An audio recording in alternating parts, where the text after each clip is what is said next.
Livro de Atos, capítulo 18.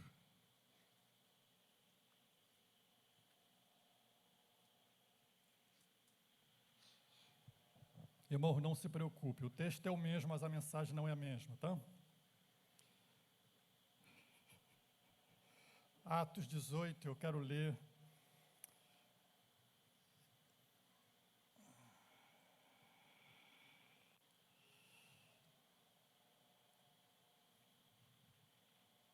o verso 9 em diante.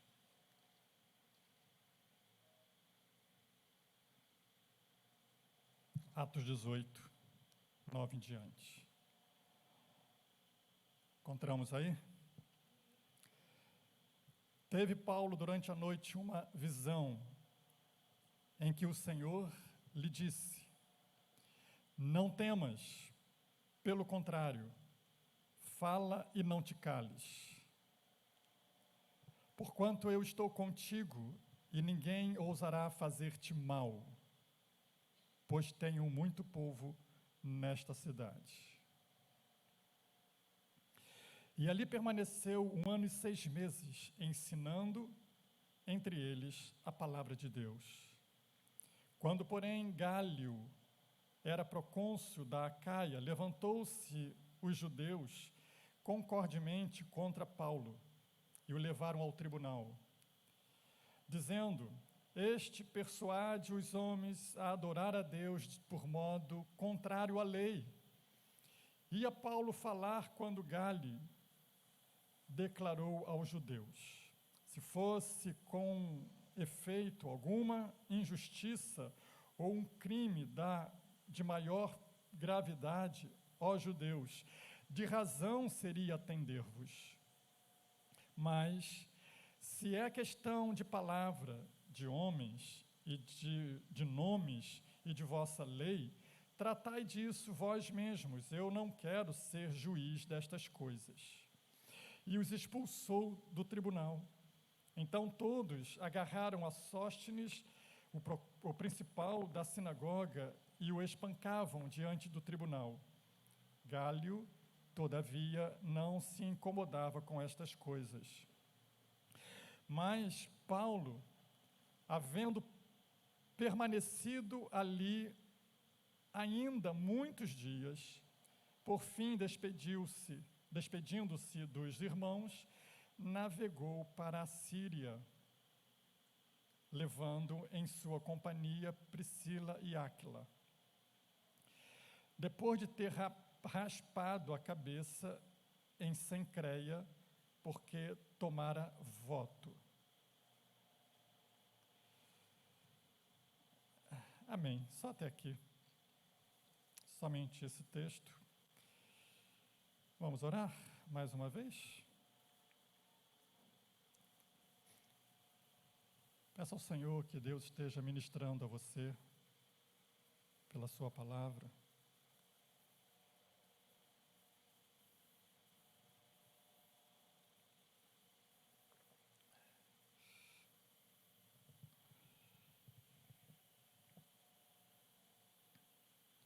Obrigado, Senhor, pela palavra lida.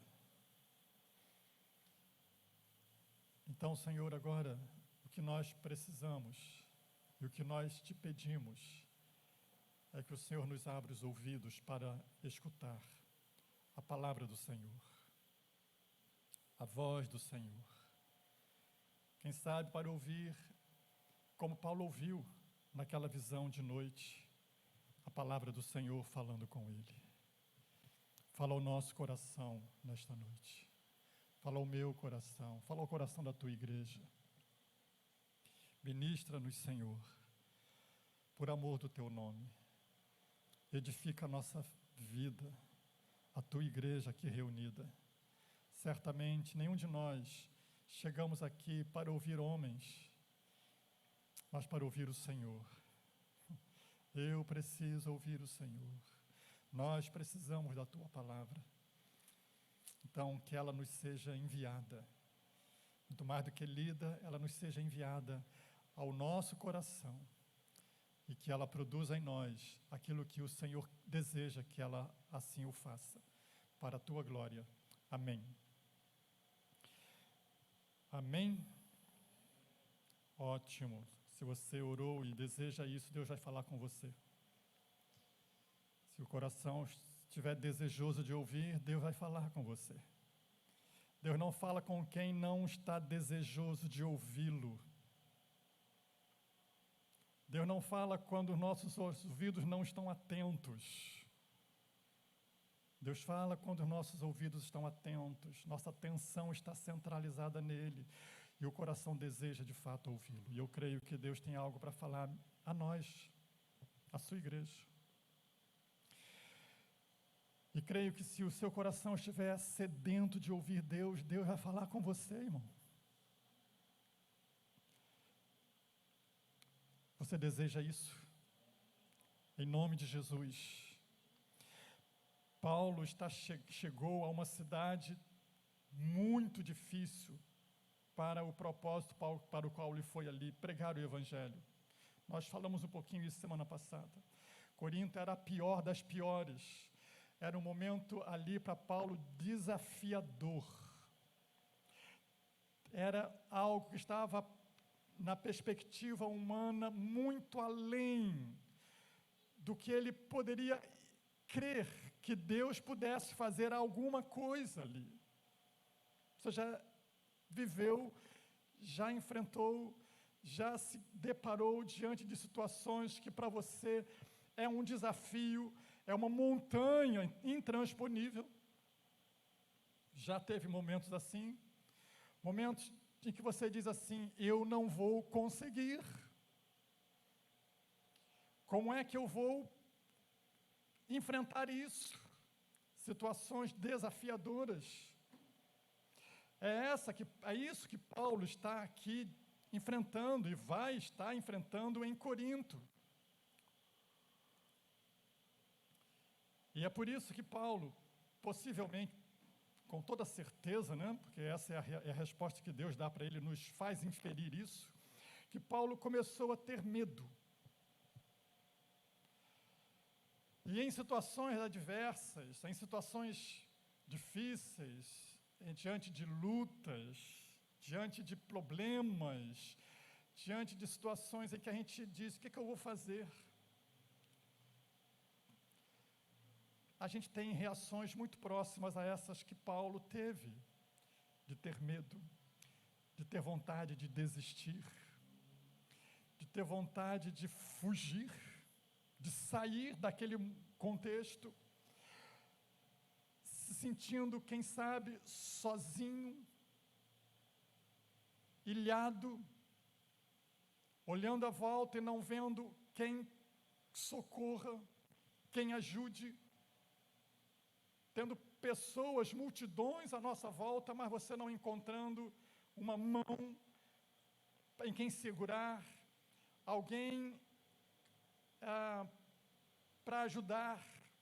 Já viveu situações assim? Quem sabe você esteja vivendo situações assim, difícil na sua vida, que é um desafio. Em qualquer área da sua vida, pode ser profissional, emocional, física, situações que nos são verdadeiras montanhas, que é preciso muita fé para transportá-la, e você não encontra isso. E elas permanecem lá, como um desafio à nossa fé. E Paulo está vivendo isso, viveu isso, sentindo-se sozinho, se sentindo ameaçado por aquele momento. E muitas vezes também nos sentimos assim, amedrontados, desafiados, sentindo-nos sozinhos e com isso nos sentindo medo. Mas nós podemos ter a certeza absoluta de que para cada reação negativa que nós temos diante das adversidades da vida, Deus tem uma resposta positiva para nós. Quando o coração se enche de medo, Deus sempre vai dizer, e Deus sempre estará dizendo para mim e para você, não tenha medo. Quando nos sentimos sozinhos e não encontramos ajuda ao nosso redor, pode ter certeza que se o seu ouvido estiver atento, Deus estará dizendo para você, não tenha medo, eu te ajudo, eu te sustento, eu te fortaleço. É preciso estarmos com os ouvidos atentos àquilo que Deus fala a nós, especialmente nos momentos da adversidade, porque Deus sempre vai ter uma resposta positiva diante de atitudes negativas que nós muitas vezes temos. E é isso que Paulo está vivenciando nesse momento aqui. E é isso que Deus quer nos chamar a refletir, que nesses momentos em que nós reagimos de forma desfavorável, ou desfavoráveis às situações, que nós reagimos de forma negativa diante das adversidades, Deus tem uma resposta positiva para nós. Ele sempre vai estar dizendo: eu estou te ajudando, eu estou te fortalecendo, não desanime, não perca a esperança, não desista, ou não temas. São expressões que servem como que antídoto para neutralizar os sentimentos negativos que muitas vezes nós nos deixamos ser dominados por eles diante das montanhas que eles se apresentam diante de nós. Então, é preciso que nesse momento nós também estejamos atentos para ouvir isso que Deus está te falando. Porque Deus vai estar falando sempre. Deus vai estar falando sempre nessa direção, tentando neutralizar aqueles sentimentos humanos e negativos que surgem em nosso coração, muitas vezes, como surgiu em Paulo. Se surgiu nele, não vai surgir em mim e em você? Vai. Mas é nesse momento que nós precisamos ouvir o que Deus está dizendo, como Paulo ouviu. Naquela noite, Deus falou para Paulo: Paulo, eu sei o que você está sentindo. Você está com medo, não é? Você está pensando em partir, não é? Desistir. Você não está querendo enfrentar essa situação que você está vendo aí em Corinto, porque eu sei, a situação é braba. Eu sei o que você está sentindo. Deus sabe o que nós passamos. Deus conhece nossas lutas. Deus conhece nossos medos. Deus conhece aquele sentimento que muitas vezes brota dizendo: Senhor, olha, não dá mais. Não dá mais. Eu estou muito fraco. Estou muito desanimado. Eu não consigo nem mais crer que o Senhor possa fazer alguma coisa. Deus sabe, irmãos. Deus sabe. Aquela luta que você diz: não vale nem mais a pena orar. Deus está dizendo: não é assim. Não é assim. Não tenha medo. Eu estou contigo. Eu estou contigo. Amém? E aí, irmãos, quando Paulo ouve esta palavra, eu imagino vivendo aquele drama do medo, da vontade de desistir, de quem se sente sozinho, aquele conflito interior, aquela luta interior. E quem sabe, naquela noite, Paulo foi dormir e não conseguiu dormir, porque a sua mente estava uma luta, uma guerra. O que eu faço? O que eu faço? O que eu faço? Não é assim que a gente fica muitas vezes? O sono vai embora e aquilo fica ali martelando. Mas naquela noite Deus apareceu para Paulo, e o que Deus disse para Paulo fortaleceu Paulo. Amém? Fortaleceu Paulo. Não é? E Paulo, a partir dessa palavra, Paulo tem 3 reações, não mais agora negativas, como era antes, mas agora porque ele ouviu a palavra de Deus, porque ele ouviu o que Jesus falou para ele, porque ele estava atento ao que Deus falou para ele. Esse é o segredo, porque às vezes Deus está falando e nós não estamos atentos ao que Deus está falando.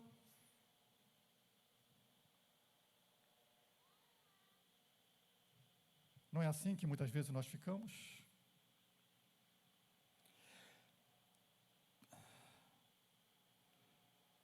Mas Paulo estava atento ao que Deus estava falando com ele. E aquilo fortaleceu Paulo.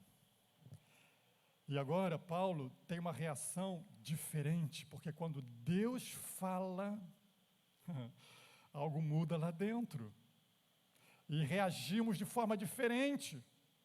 Ora, isso é um indicativo para nós mesmos, para sabermos se temos ouvido a palavra de Deus ou o que temos ouvido é apenas mais uma mensagem. Porque se eu saio daqui e reajo da mesma forma como eu sempre venho reagindo, é porque eu só ouvi uma mensagem de um pastor chato. Mas se eu saio daqui com uma reação diferente, com uma reação nova, é porque eu ouvi a palavra de Deus. E o que eu desejo, e a minha oração, que a gente saia daqui não tendo ouvido a palavra de um pregador, de um homem, mas a palavra de Deus. Porque essa sim vai mudar. Essa vai fazer diferença quando você sair daqui. Essa vai fazer diferença na sua reação diante da situação que você está vivendo. E eu quero pensar com os irmãos 3 dessas reações positivas de Paulo, diante desse momento que era um desafio para ele, mas porque ele ouviu a palavra de Deus, ele deu atenção à palavra de Deus, ele reagiu de forma diferente. A primeira reação é uma reação de confiança na palavra de Deus.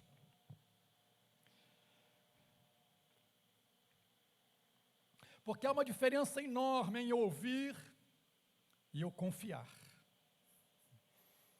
naquilo que eu estou ouvindo. Há uma diferença entre eu escutar e eu ler, ou eu ouvir a palavra, o que a Bíblia diz, e eu confiar naquilo que eu estou ouvindo, confiar naquilo que eu estou lendo, confiar na palavra de Deus. Amém? Paulo não apenas ouviu o que Jesus estava falando para ele, ele confiou naquilo que Deus falou com ele, naquilo que Jesus falou com ele. Amém? E por que nós inferimos que ele confiou naquilo que Jesus falou para ele? Porque o verso 11 vai dizer para nós, e ali permaneceu 1 ano e 6 meses, ensinando entre eles a palavra de Deus. Esse verso pressupõe que aquela vontade de fugir do problema, aquela vontade de desistir daquela missão, aquela vontade de correr daquele lugar, porque aquilo o amedrontava, aquelas reações foram substituídas por um desejo de ficar e ensinar a palavra. Por quê? Porque ele confiou naquilo que Jesus falou para ele: eu estou contigo, ninguém vai te fazer mal, não tenha medo. E aí ele permaneceu 1 ano e 6 meses naquela cidade. Se no primeiro momento a vontade era desistir, agora a vontade dele é continuar ali, enfrentar aquela situação difícil e não fugir e não desistir.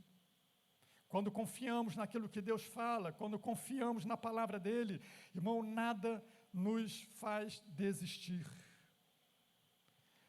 Ao contrário, essa palavra nos fortalece para enfrentar a dificuldade, sabendo que maior é aquele que nos fortalece para enfrentar as dificuldades.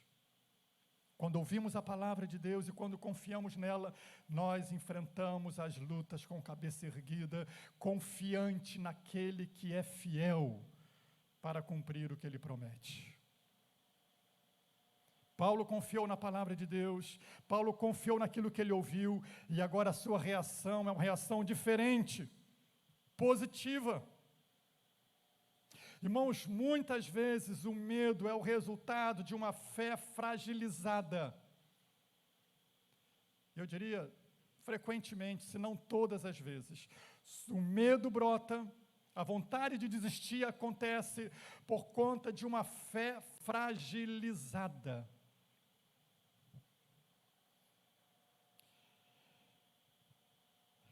Você vai lembrar de um momento em que Jesus está dormindo no meio de uma tempestade. O barco, açoitado pelas ondas, pelos ventos.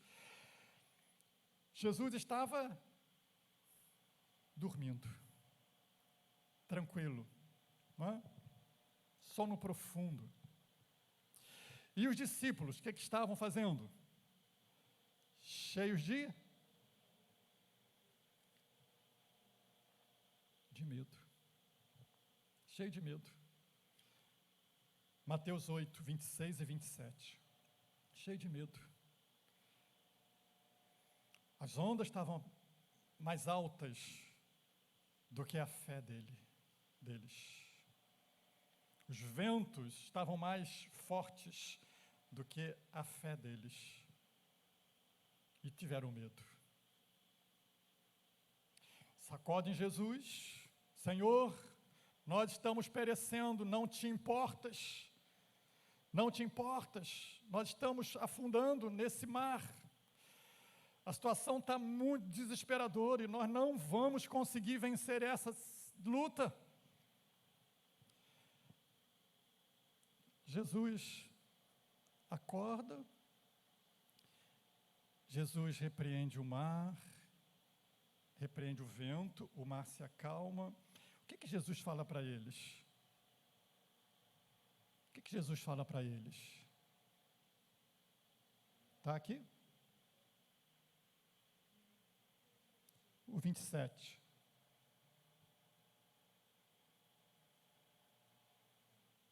Não, 26. 26. Esse aí mesmo, desculpa. Perguntou-lhes então Jesus, por quê? Vamos ler juntos? Por que homens de pequena fé? Não sei, dá para você pôr esse versículo na nova NVI?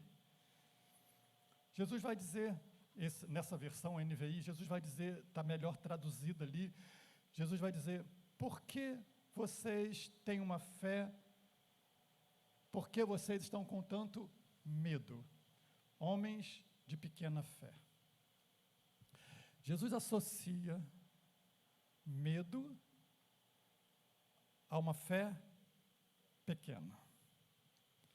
Então eu posso chegar à conclusão de que o medo é o resultado de uma fé fragilizada.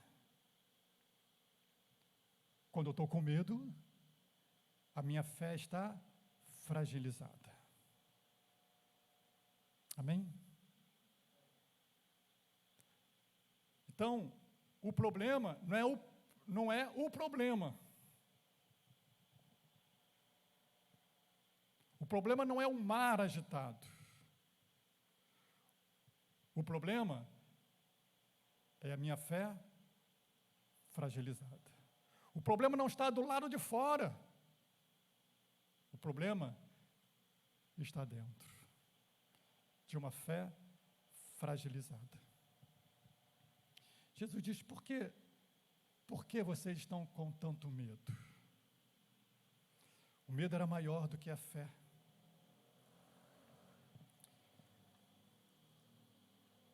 E aí Jesus repreende o mar, repreende o vento, o mar se acalma.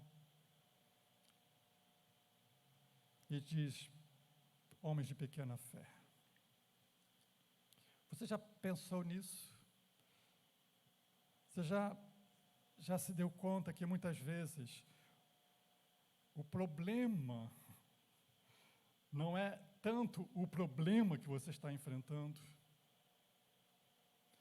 é a tua fé que está fragilizada.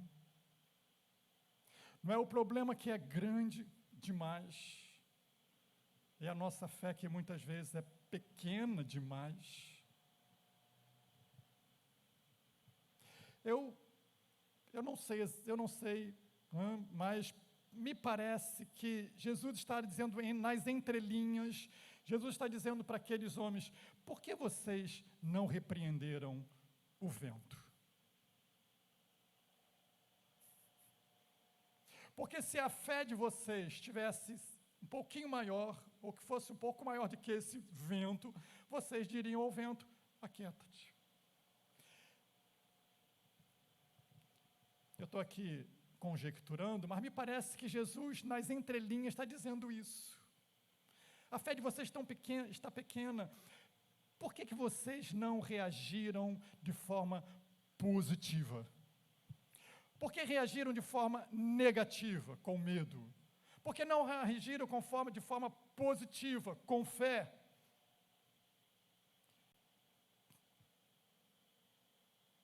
Talvez se algum deles ali tivesse dito para o vento, aquieta, vento, o vento se aquietaria. Não é verdade? Penso eu que sim. Uma fé fragilizada, irmãos, muitas vezes também produz em nós, sabe o quê? Ansiedade. Quando Jesus fala da ansiedade, Mateus 6, ele vai dizer, olha, por que vocês estão ansiosos?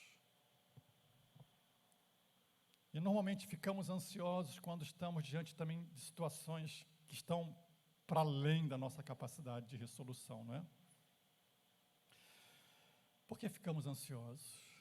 Por que vocês ficam ansiosos? Por que estão ansiosos? Jesus disse para eles.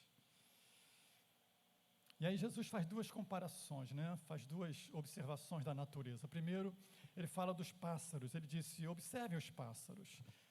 Observe os passarinhos. Eles não plantam, não colhem, não guardam em celeiros. E o vosso Pai os sustenta. Vocês não valem muito mais do que os passarinhos? Jesus disse também, olha, observe os lírios dos campos. Eles não fiam, não tecem roupas, mas eu também digo que nem Salomão se vestiu como qualquer um deles. E aí o verso 30, Jesus vai dizer assim, ora, se Deus veste assim a erva do campo, que hoje existe e amanhã é lançado no forno, quanto mais a vós outros, homens de pequena fé. Então Jesus associa aí também que ansiedade é resultado de pequena fé. Você está ansioso? O que é que vai ser, meu? Como é que vai ser, meu Deus? E agora, como é que... Sabe o que é isso? Uma fé fragilizada. Medo, fé fragilizada. Ansiedade, fé fragilizada. Agora, então eu preciso tratar da causa do problema e não do efeito. Concorda comigo? Porque se o problema está aqui, é na minha pequena fé. O efeito disso é o medo, o efeito disso é a ansiedade. E eu tenho então que focar agora na causa do problema e resolver a causa, a origem desse problema, de uma fé fragilizada. Irmãos, como é que o crente resolve isso? Como é que nós fortalecemos a nossa fé? É a pergunta.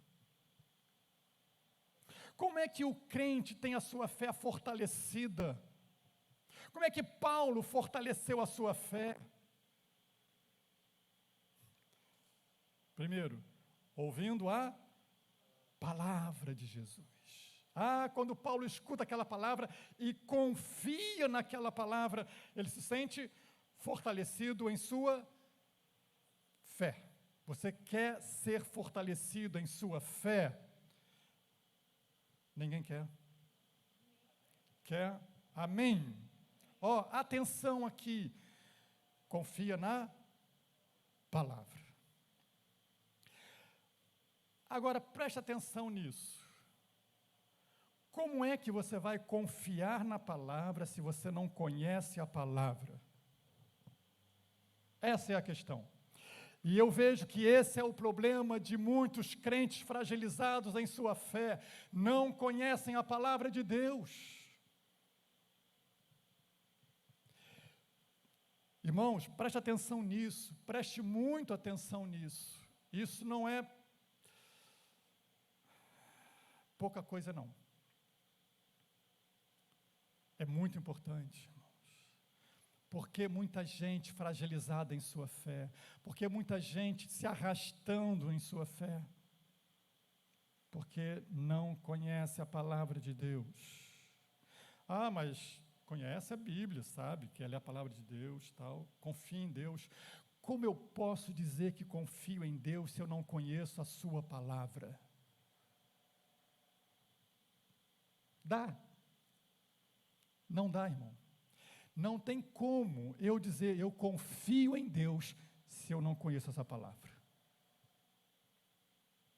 Ela não se dissocia de Deus.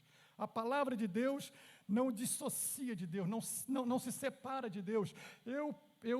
Quando eu digo confio em Deus, eu estou dizendo, eu confio na palavra de Deus. Se eu não confio na palavra de Deus, eu não confio em Deus. E eu confio na palavra de Deus quando eu conheço a palavra de Deus. E para eu conhecer essa palavra, eu preciso de algumas coisas. Primeiro, preciso ler. Preciso ler essa palavra, preciso gastar tempo lendo essa palavra, preciso gastar tempo meditando nessa palavra, preciso gastar tempo absorvendo os seus ensinos, os ensinos desta palavra, preciso gastar tempo me apropriando das promessas desta palavra, preciso gastar tempo com essa palavra, estudando ela, lendo ela, meditando nela. O problema é que nós, muitas das vezes, a grande maioria dos crentes, estão numa superfície muito superficial em termos de conhecimento da palavra de Deus. Faz uma sondagem de você. Quanto você conhece da palavra de Deus? Se lhe fosse pedido para mencionar 5 versículos, não precisa nem ser de cor não, mas mencioná-los, falar do que ele está tratando, do que ele ensina, das suas promessas. Conversava sexta-feira com um pastor, colega, né? E ele, na conversa era mais ou menos isso, ele dizia, pastor, os crentes são muito fracos de conhecimento da Bíblia. Falei, eu concordo.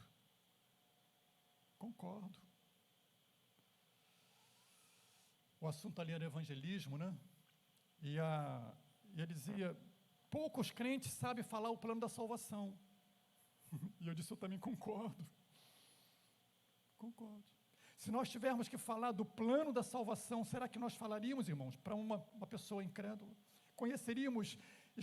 Conseguiríamos explicar o plano da salvação? Isso é o básico dos básicos de conhecimento da Bíblia. É o básico. Será que conseguiríamos lembrar de algumas promessas da palavra de Deus?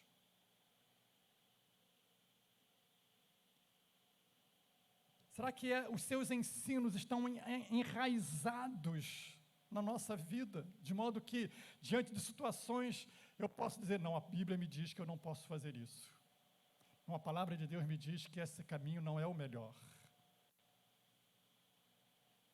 Fé fragilizada é falta de conhecimento da palavra de Deus. E aí surge medo, surge ansiedade, a vontade de desistir e tudo mais.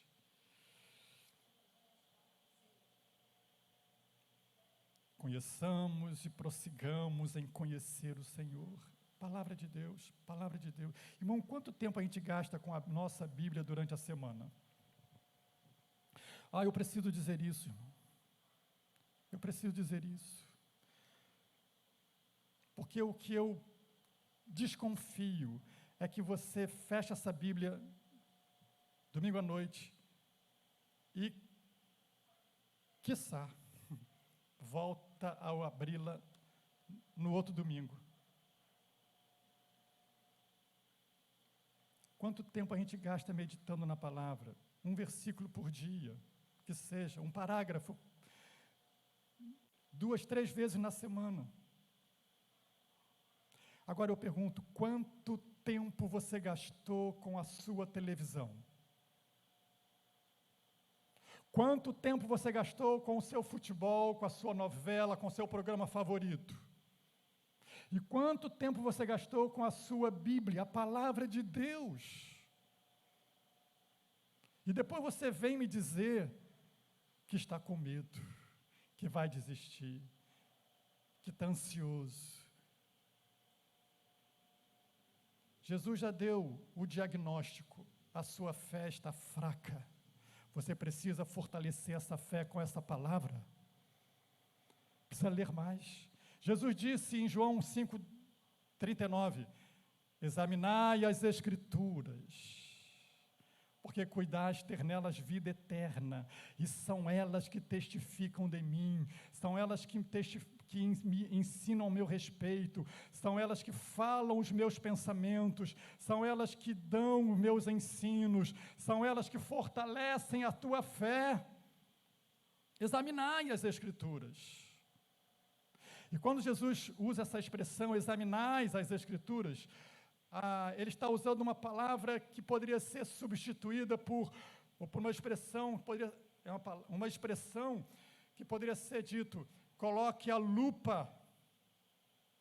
A ideia é essa, de quem coloca no microscópio, né, alguma coisa nesse sentido, de quem se detém ali, de quem se demora ali, de quem se aprofunda naquilo ali que está lendo, que está estudando, está meditando.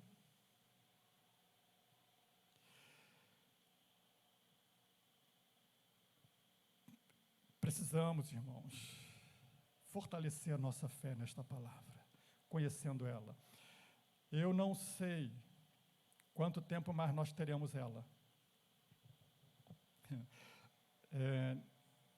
Na sexta-feira eu participava de um café de pastores, onde eu estava conversando com esse pastor que eu mencionei. E depois a gente se reuniu para tirar a foto, e eu deixei minha Bíblia na cadeira e fui lá tirar foto. E depois saí e minha Bíblia ficou lá. Essa aqui é outra. Está bem que eu tenho outra, né? Minha Bíblia ficou lá. E eu cheguei em casa, sexta, né? Eu falei, esqueci minha Bíblia. Aí eu falei, cadê minha Bíblia, né? Aí fui procurar no carro, falei, caramba, onde é que eu deixei minha Bíblia? Aí eu lembrei, estava lá. Mas tudo bem. Isso aí não seria o problema para mim, porque o que eu mais tenho lá em casa é Bíblia. Mas de manhã, no dia seguinte de manhã, preparando a palavra para hoje, eu senti falta da minha Bíblia, daquela Bíblia, né? Porque a Bíblia que a gente usa, né? Essa aqui é diferente, né? Enfim, você sabe o que eu estou dizendo, né? Você entende, né? Aquela Bíblia que a gente carrega todo dia, a gente manuseia ela todo dia, a gente acaba sentindo falta na hora que vai ler, sente diferença. E aí eu disse, poxa vida, aí me veio um pensamento, e se um dia lhe for tirada a sua Bíblia, você prepararia uma mensagem? Você teria condição de preparar uma mensagem sem a sua Bíblia?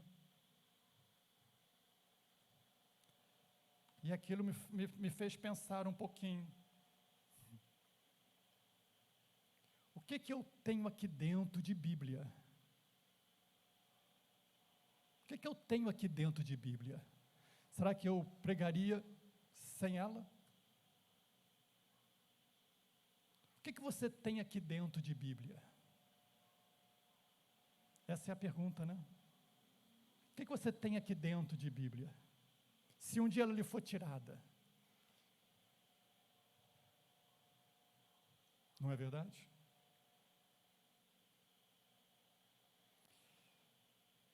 A A fé vem pelo ouvir a palavra. Mas a fé também aumenta à medida que eu ouço, que eu estudo, que eu leio, que eu medito nesta palavra. Amém? A oração caminha junto, não é? A comunhão caminha junto. Tudo isso é adubo, é combustível para fortalecer a minha fé,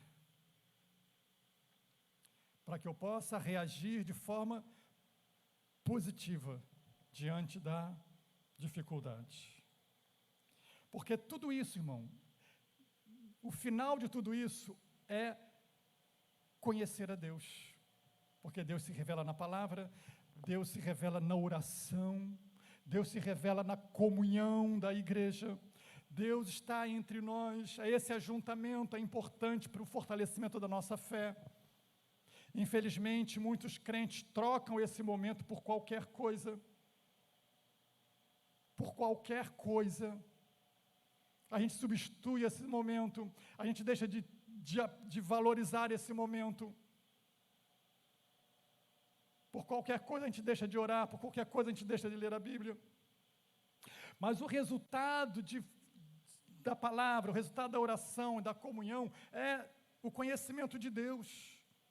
E, em suma, é o conhecimento de Deus que nos faz confiar nele. Porque ninguém confia em quem não conhece. Ou você confia em alguém que você não conhece? Você só confia em quem você conhece. Eu confiei numa pessoa e ela... Sim, às vezes acontece, né? Porque você não conhece a pessoa, você acha que é e não é. Porque não conhece. Porque se conhecesse, alguns você nem passava perto, dirá confiar. E no que diz respeito a Deus, eu só vou confiar nele se eu conhecê-lo. Antigamente, não tem muito tempo não, eu era jovem. Ninguém entendeu, deixa para lá. Tinha uma propaganda da Volkswagen que dizia assim: você conhece, você confia. Eles faziam aquelas acrobacias, né, com os carros e tal. E o slogan era esse, né? Você conhece, você confia. E é bem por aí mesmo, irmão. A gente só vai confiar em Deus quando a gente conhecer a Ele.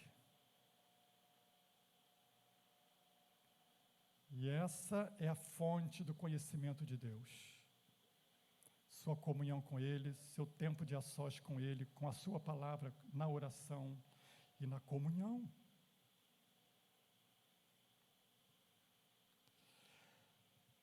Saber que Jesus está conosco é uma coisa.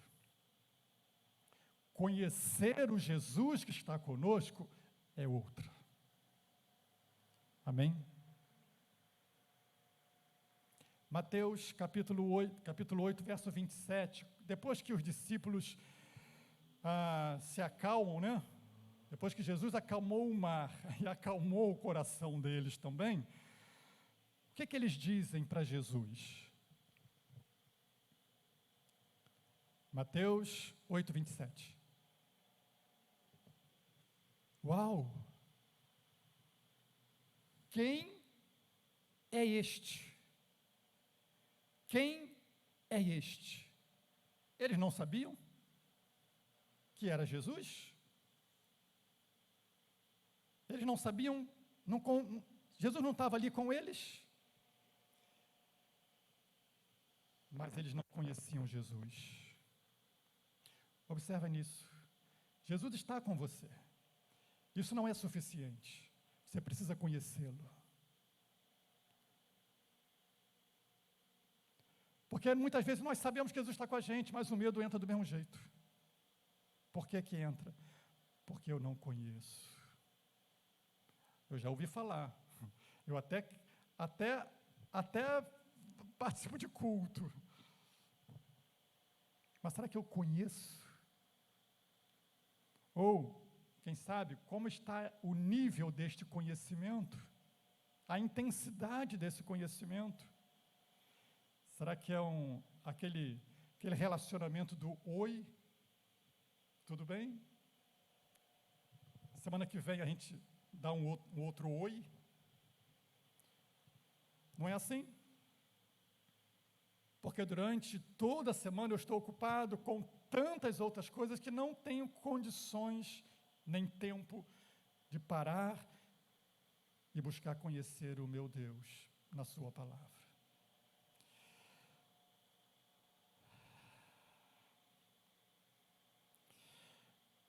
Confiar em Deus não, confiança em Deus não é uma declaração.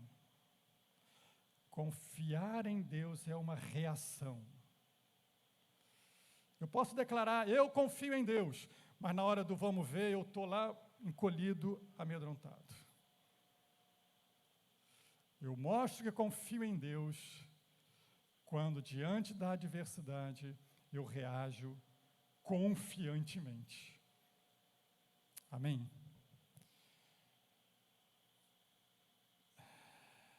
Eu estou quase deixando as duas outras reações de Paulo para a semana que vem. Eu falei que são 3, né? Falei que são 3. Não sei se eu corro ou deixo para a semana que vem.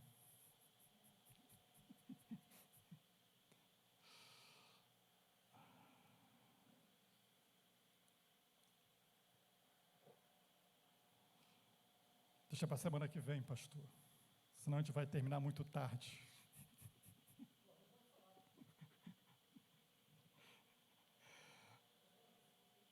Amém.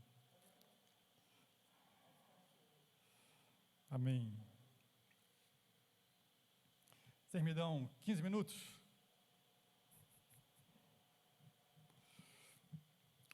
A segunda reação de Paulo, irmão, para a gente fechar, tá? Eu tenho mais duas, eu vou sintetizar aqui. Eu sei que não quero passar da hora, não. Vou sintetizar aqui. A segunda reação de Paulo é a perseverança no trabalho. Perseverança no trabalho de Deus. Se você observar, a partir do verso 12, Paulo vai encarar uma dificuldade. Já aquilo que ele estava imaginando, de fato acontece. Ou seja, Deus, quando Ele nos fortalece, Ele não tira o problema. Ele nos fortalece para enfrentar o problema. Correto? E é isso que Deus faz com Paulo. E Paulo agora vai enfrentar um problema, porque há um tumulto ali, os judeus fazem um tumulto ali, leva Paulo para o tribunal, acusa Paulo de estar ensinando coisas contrárias à lei romana, e ali os judeus tentam causar uma situação para fazer com que Paulo fosse condenado por um novo juiz que está chegando na cidade, tal do Gaio. E agora Paulo enfrenta a dificuldade confiando em Deus, sabendo que Deus está com ele, e é isso mesmo, porque, irmãos, a dificuldade, Jesus não nos deixou enganado, Ele vai dizer, no mundo vocês vão enfrentar, mas tem bom ânimo, confia, encara, vai em frente, não retrocede. E Paulo está enfrentando esse problema aqui, mas Deus intervém ali, age, de modo que Gaio vai dizer, olha, sabe o que é mais? Olha, esse negócio aí de leis de vocês, resolvam vocês, eu não quero me meter nisso. Os judeus ainda insistem, pegam um outro lá da sinagoga que havia se convertido e dá uma surra nele, Gaio não está nem aí para isso.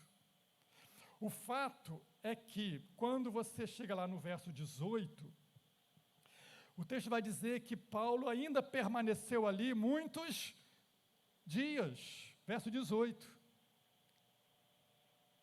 Mas Paulo, havendo permanecido ali ainda muitos dias, ou seja, ele não apenas ficou ali 1 ano e 8 meses, mas muitos dias. Isso nos fala de perseverança. Havendo permanecido ali ainda muitos dias, a segunda reação que Paulo tem, agora fortalecido pela palavra de Deus, é perseverança. Se você ouviu a palavra de Deus te dizendo, eu estou com você, então agora a reação diferente é permanecer fazendo a obra de Deus. Amém? O que Deus te deu para fazer? E que de algum momento você estava querendo sair fora. Mas Deus está dizendo, não, olha, eu estou com você, não tenha medo, eu estou te ajudando, eu estou te fortalecendo. E aí a reação positiva agora é tá bom, Senhor, eis-me aqui por o trabalho. E ainda permaneceu Paulo muitos dias fazendo o trabalho de Deus. A despeito das dificuldades. Porque as dificuldades não fazem o trabalhador da obra de Deus retroceder, desistir, porque ele está fortalecido e agora ele tem perseverança. É a esta perseverança que Deus nos chama na obra dele. É a esta perseverança que Deus nos chama na seara do Mestre. É essa perseverança a despeito das dificuldades, porque nós vamos enfrentar. Deus não vai tirar dificuldades, Deus vai nos fortalecer em fé e vai requerer de nós o quê? Perseverança. E Paulo perseverou na obra ali em Corinto, a despeito das lutas, das dificuldades que ele enfrentou certamente. E Deus honrou a perseverança de Paulo? Sim, Deus honrou a perseverança de Paulo. O verso 8 vai dizer que muitos de Coríntios creram. Aquela cidade que a princípio parecia ser uma cidade estéril, completamente dominada por toda sorte de pecados, naquela cidade onde Paulo permaneceu e perseverou em semear a palavra, Deus fez a palavra frutificar. Deus fez a palavra dar frutos. Às vezes nós estamos trabalhando, irmão, e parece que não há resultado. E Deus diz para mim, Deus diz para você, persevera. Persevera, porque a semente vai frutificar, a semente vai brotar, e uma hora você vai ver o resultado do trabalho da perseverança. Então persevera. Não desiste por conta de uma terra estéril, porque Deus é capaz de torná-la frutífera, como era a cidade de Corinto. Deus fez a semente frutificar. Paulo só permaneceu e perseverou em semear. O que Deus nos chama é perseverança em semear. Amém? Perseverar em semear. Plante, continue plantando, continue falando, continue lançando a semente. Uma hora, Deus vai fazer a terra brotar, a semente. Muitos creram nele. E olha, vou te dizer, não foi os melhores de Corinto que se converteu, não. Você já deve ter visto esse texto. E eu quero voltar nele.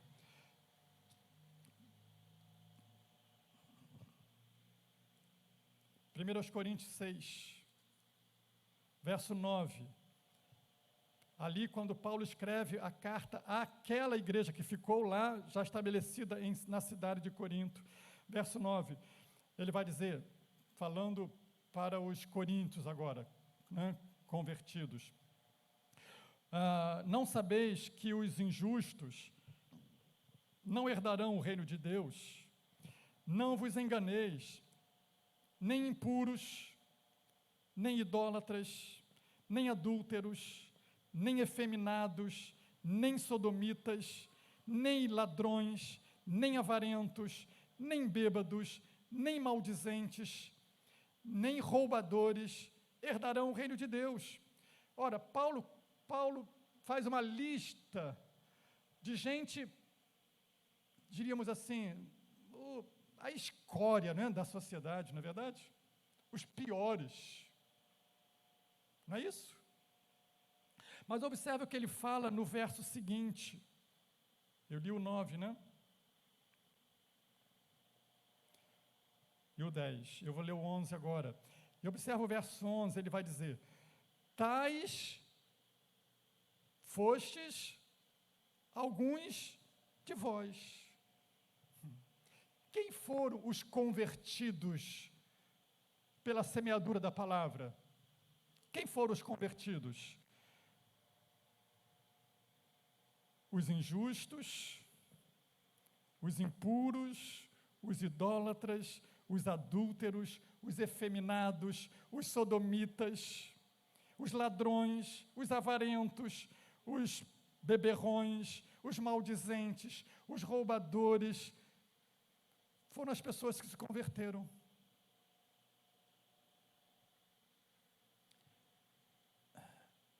Irmãos,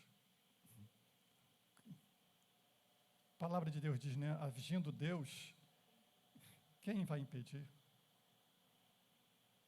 Às vezes a gente olha assim para aquela pessoa e diz: aquela ali, não tem jeito mais não. Paulo está nesse texto aqui mostrando para nós que não importa. Aquela pessoa que você imagina não tem mais jeito. Deus está dizendo: tem sim. Está aqui o exemplo. Alguns dos convertidos de Paulo em Corinto foram esses. Foram esses. Se Deus alcançou esses, pode alcançar qualquer outro. Amém? Perseverança no trabalho, irmão. Perseverança no trabalho. Não desanima. Eu digo para você, não desanima no trabalho de Deus. Não desanime em semear a palavra. Não desanime em lançar a rede. Não desanime. Uma hora Deus vai honrar a perseverança dos que perseveram. Amém? A perseverança, irmão, é a forma visível da fé. Grava isso. A perseverança é a forma visível da fé. Se você diz que tem fé, você vai perseverar. Porque o nosso problema, às vezes, não é a falta de fé. A gente, às vezes, tem fé. Mas o nosso problema, às vezes, é a falta da perseverança. Mas o problema é que a perseverança é o lado visível da fé. Então, quando eu digo eu tenho fé, eu estou automaticamente dizendo: eu vou perseverar. Porque se eu não estou e não estou disposto a perseverar, é porque, embora eu diga eu tenho fé, eu não estou tendo fé.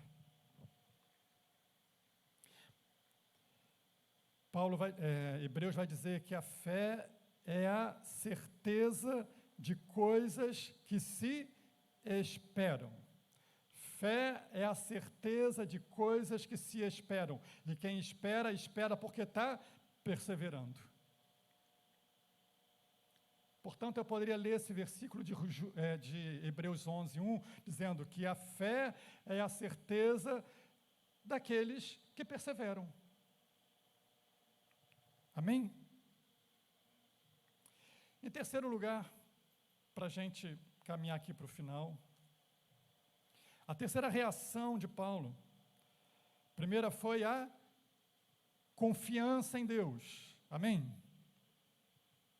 Que a gente precisa fortalecer essa fé em Deus, nós já dissemos como, né? Segundo, a perseverança no trabalho, na obra. Amém?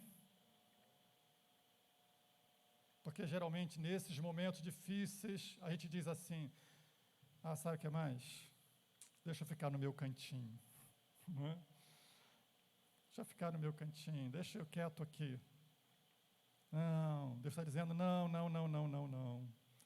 Vai lá, bota a mão no arado, vem trabalhar, vem lançar a rede, vem semear a palavra, vem perseverar na obra, porque eu vou fazer algo extraordinário lá na frente. Você vai ver coisas espantosas, como eu imagino Paulo depois vendo aquela gente, tudo dentro da igreja, porção de membros que era ex-ladrão, ex-adúltero, ex-efeminado, ex-sodomita, ex-roubadores, ex-beberrões, uma porção de ex.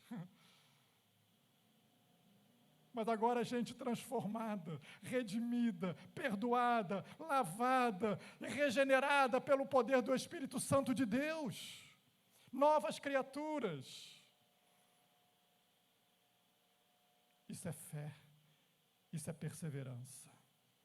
Você está disposto a crer? Está disposto a perseverar?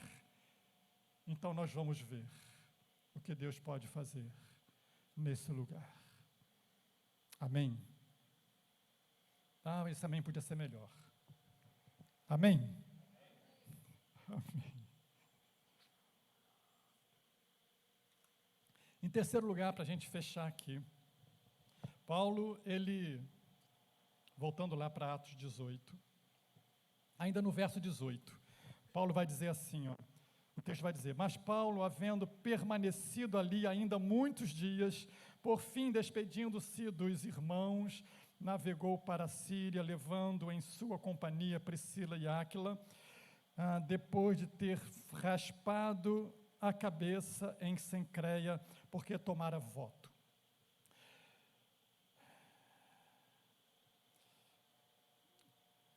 Qual foi a terceira reação que Paulo tem depois de ter ouvido a palavra de Deus? Primeiro, ele confiou, correto? Confiou e foi em frente, enfrentou o problema, perseverou ainda muitos dias, plantando a semente, ensinando a palavra. E ele se consagrou para Deus. O fato de Paulo ter feito aqui um voto, esse voto era o voto de quem era uma prática judaica, mas a sua motivação era de quem queria consagrar-se a Deus, era o voto do nazireu, ou do nazireado. Entre outras coisas, esse voto, a pessoa que fazia esse voto, o voto do nazireu, ele deixava o seu cabelo crescer. Era um sinal de um compromisso que a pessoa estava assumindo, ou de um voto que a pessoa estava fazendo, de um propósito que a pessoa estava fazendo, de consagrar a sua vida a Deus. Era uma decisão de buscar mais a Deus. Era um propósito de ter mais empenho em consagrar e devotar a sua vida a Deus. Irmãos, e aqui eu vejo que isso é um desafio para a igreja, para nós. Deus nos chama, sim, a confiar nele, a perseverar trabalhando na obra dele, mas também nos chama a termos um propósito de consagrar mais a nossa vida para ele.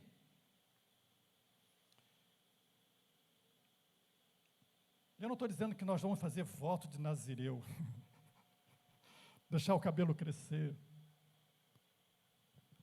mas penso que aqui há um convite para a igreja, para nós firmarmos propósitos santos para com Deus, propósito de buscá-lo mais, propósito de ler mais a palavra, propósito de termos mais tempo a sós com Ele, propósito de nos consagrarmos mais a Ele, propósito de gastar mais tempo com Ele e menos com esse mundo.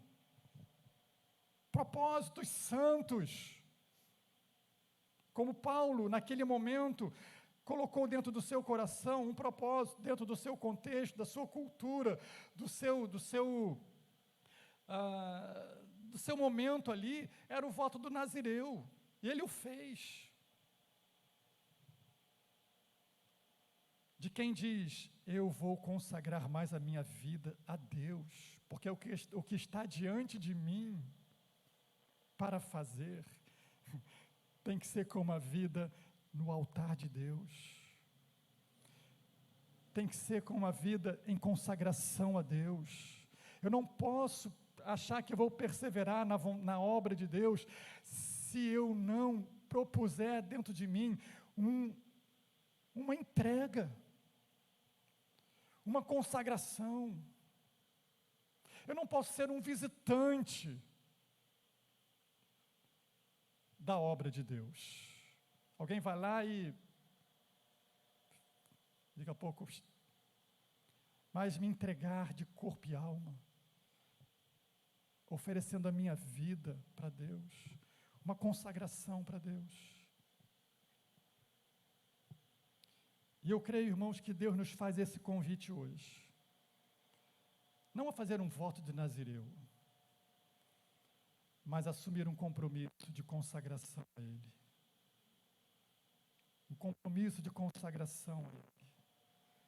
Um compromisso de buscá-lo mais, de santificar mais a Ele, o nosso coração, a nossa vida, nosso tempo.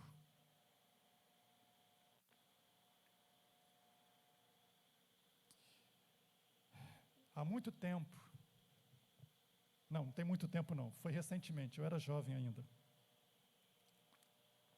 Eu li um livrinho, A Raiz do Justo. Esse livro, um excelente livro, irmão, A Raiz do Justo, de A.W. Tozer. E nesse livrinho, é um livro de meditações, nesse livro, esse autor, A.W. Tozer, eu não sei o nome dele, eu só sei as iniciais, A.W. Tozer. Ele fala o seguinte: como é que você sabe se a sua vida está consagrada para Deus? Como é que você sabe se você está colocando Deus em primeiro lugar na sua vida? E aí ele usa uma frase que eu li lá recentemente. Ele dizia assim: para onde se inclina o seu coração, ou mais ou menos assim, né? Mas dizendo assim, o que você faz quando você não tem o que fazer? Isso. O que você faz quando você não tem o que fazer? O que você vai fazer quando você não tem o que fazer? E aí ele começa a descrever, a partir desse teste que ele sugere que a gente faça. O que eu vou fazer quando eu estou à toa? Eu vou ler a palavra? Eu vou orar? Eu vou ler um bom livro? Eu vou consagrar minha vida para Deus? Ou eu vou ver Netflix? A pergunta que ele faz é sugestiva para a gente avaliar até onde Deus está ocupando o primeiro lugar. O que eu faço quando eu não tenho o que fazer? Porque às vezes eu estou trabalhando, eu tenho que trabalhar. Não dá para eu orar agora, não dá para eu ler a Bíblia agora. Mas quando eu estou na hora vaga, é isso que ele quer dizer. Para onde eu faço? Por que eu faço? Para onde eu vou? Para onde se inclina meu coração? Para onde inclina a minha busca? E aquela frase ficou no meu coração, e eu sempre lembro dela nas minhas horas que, às vezes, eu não tenho o que fazer, né? O que eu vou fazer? Vou ficar vendo YouTube ou vou pegar minha Bíblia para ler?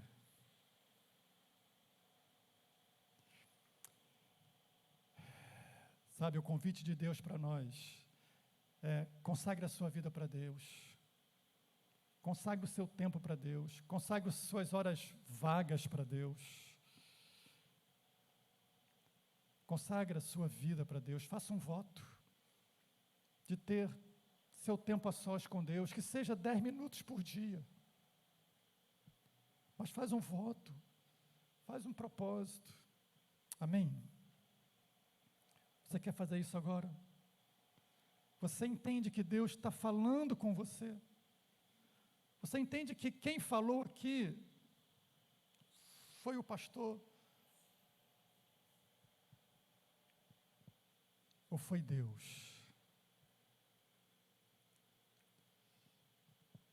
E eu quero convidar você, se você desejar, dizer para Deus: Deus, eu quero fazer um propósito diante de Ti, de gastar mais tempo contigo, de orar mais, de meditar na Tua palavra mais, de perseverar fazendo a obra que o Senhor me deu para fazer, mesmo que tenha dificuldade, mas eu quero perseverar, eu quero conhecer mais a Ti, Senhor. Eu não quero apenas saber que Tu estás comigo, eu quero conhecer a Ti que está comigo, para que eu não fique surpreendido, como ficaram os discípulos lá no barco. Quem é esse? Não, eu quero conhecer. Se você quer fazer esse propósito, é você e Deus, irmão, é você e Deus. Você não precisa olhar nem para o seu lado, olha para cima só. Convido você a fechar os seus olhos, se você desejar, num ato de fé, numa expressão de fé, colocar-se em pé agora, e nós vamos fazer essa oração. Eu já estou de pé. Mas se você quer dizer: Senhor, eu quero fazer esse propósito, de firmar mais a minha confiança em Ti, de me dedicar mais ao trabalho do Senhor, à obra do Senhor. Senhor, eu quero sim, Senhor, fazer um voto, se você não quiser chamar de voto, chama de propósito, dizer: Senhor, eu quero, Senhor, perseverar, quero consagrar a minha vida a Ti.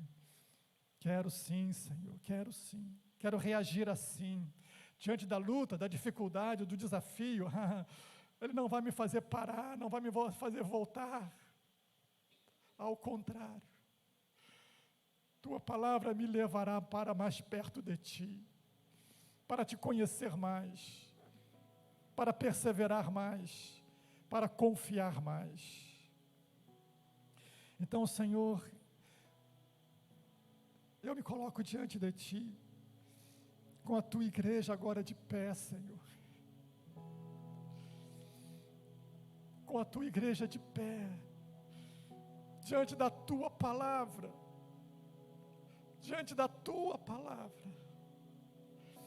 Espírito Santo de Deus, Senhor, faz produzir resultados positivos em nossos corações, de confiança, de perseverança e de consagração ao Senhor. Meu Senhor, obrigado pela Tua palavra. Senhor, colocamos diante de Ti agora cada um desses irmãos que se colocam em pé diante do Senhor. Que o Senhor confirme em suas vidas, Senhor, a decisão que eles tomam agora, o compromisso que eles assumem agora, de consagrar-se mais a Ti, de perseverar no trabalho, de perseverar na Tua obra, de perseverar nos Teus caminhos, de perseverar na obediência à palavra do Senhor, no conhecimento da palavra do Senhor, de confiar no Senhor.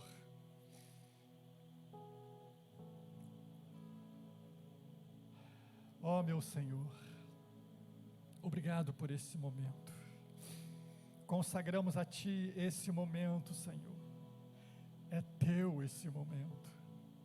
É Teu este momento de consagração a Ti, de vidas rendidas a Ti, de homens e mulheres, jovens, de quem agora estão dizendo para Ti: Senhor, conta comigo. Conta comigo, Senhor. Eu quero Te conhecer mais.